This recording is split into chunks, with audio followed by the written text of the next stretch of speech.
Vous connaissez sans doute la traditionnelle mise en terre du défunt au cimetière après l'hommage religieux ou bien la crémation, mais sachez qu'il existe dans le monde et chez certaines communautés d'autres rites funéraires plus étonnants les uns que les autres. Ce qui nous emmène à vous présenter dans cette nouvelle vidéo 10 d'entre eux. Alors comme d'habitude, bon visionnage. Mais avant de commencer, n'oubliez pas de vous abonner, et activer la cloche de notification pour ne pas manquer nos prochaines publications. Top, c'est parti. Les pleureuses professionnelles en Chine. Il ne s'agit pas vraiment d'un rite funéraire mais plutôt d'un métier particulièrement insolite. En effet, en Chine, durant les obsèques, les familles ont recours à des pleureuses professionnelles. Elles ne connaissent pas les défunts mais doivent se présenter à leur enterrement pour manifester une grande tristesse.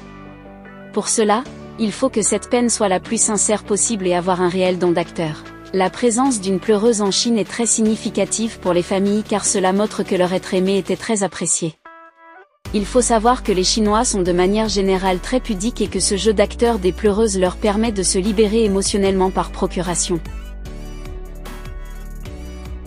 La momification vivante des moines japonais. Le rite des moines Sokushinbutsu est apparu au XIIe siècle au Japon. Dans le but de se rapprocher de Bouddha, certains moines bouddhistes de Sokushinbutsu s'enterraient vivants dans un cercueil de pierre.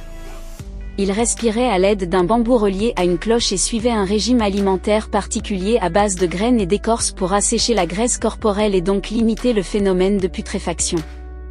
Quand la cloche s'arrêtait de retentir, cela signifiait que le moine était décédé. Cette pratique est aujourd'hui interdite.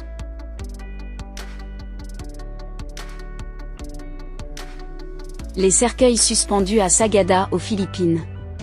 Au village de Sagada, au nord des Philippines, on peut observer des cercueils en bois suspendus aux falaises. Il s'agit d'un rite funéraire qui viendrait du peuple Bo originaire de Chine du Sud où on enveloppe le corps dans un tissu avant de l'attacher en position assise sur une chaise en bois.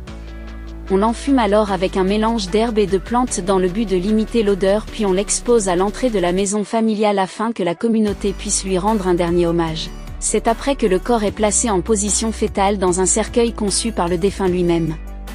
Ce cercueil est enfin placé en hauteur sur le flanc d'une falaise. Selon eux, ce rite permettrait de faciliter le transfert de l'âme au ciel et de reposer en paix à l'abri des animaux tout en profitant du vent et du soleil. Le retournement des défunts chez les Malgaches. Plus communément appelée Famadina, la cérémonie du retournement des défunts a lieu à Madagascar. Ce rituel consiste à déterrer le corps du défunt tous les 7 ans pour changer son linceul.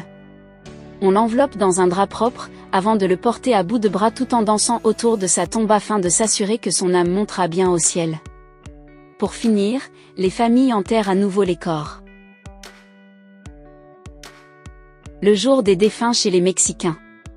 Tous les 2 novembre, on célèbre le jour des morts, Dia de Muertos ou Dia de los Muertos, au Mexique et dans le sud-ouest des États-Unis parmi la communauté hispanique d'origine mexicaine. Ce jour-là, une fête est organisée en l'honneur de leurs ancêtres où la musique résonne et les offrandes au cimetière se multiplient. Ils y déposent par exemple des bonbons, des boissons alcoolisées, des photos, de l'encens ou encore des repas. Parfois même, les Mexicains en profitent pour dresser des autels en mémoire de leurs familles décédées, en allumant des cierges et en les couvrant de fleurs et de fruits. Le rituel funéraire des Toraja en Indonésie. Les Toraja de l'île de Sulawesi, en Indonésie, célèbrent tous les ans au mois d'août la fête des morts. Pour l'occasion, les Toraja déterrent les défunts pour prendre soin d'eux. Nettoyage, coiffure, habillage, parfumage, les défunts sont chouchoutés puis promenés dans tout le village pour leur rendre hommage et pour que toute la communauté puisse les voir. Selon leurs croyances, ce rituel funéraire aurait un impact sur la production agricole et les prochaines récoltes. Les jazz funerales en Nouvelle-Orléans. Les jazz funerales se sont développés en Louisiane à la Nouvelle-Orléans. Lors de types de funérailles, pour rendre un dernier hommage, un orchestre de jazz accompagne le cercueil du défunt de l'église au cimetière. Au départ, les musiques sont lentes et sombres puis elles finissent par être de plus en plus joyeuses et entraînantes afin que les invités ou les passants puissent se mettre à danser. Le corps des défunts offert aux vautours en Himalaya. C'est surprenant mais toute une symbolique se cache derrière ce rite funéraire pratiqué par les Tibétains à Lhasa. En effet, pour rendre hommage à leurs défunts, ils donnent le corps des personnes décédées en offrande aux vautours. Les vautours sont considérés comme des dakinis, c'est-à-dire anges.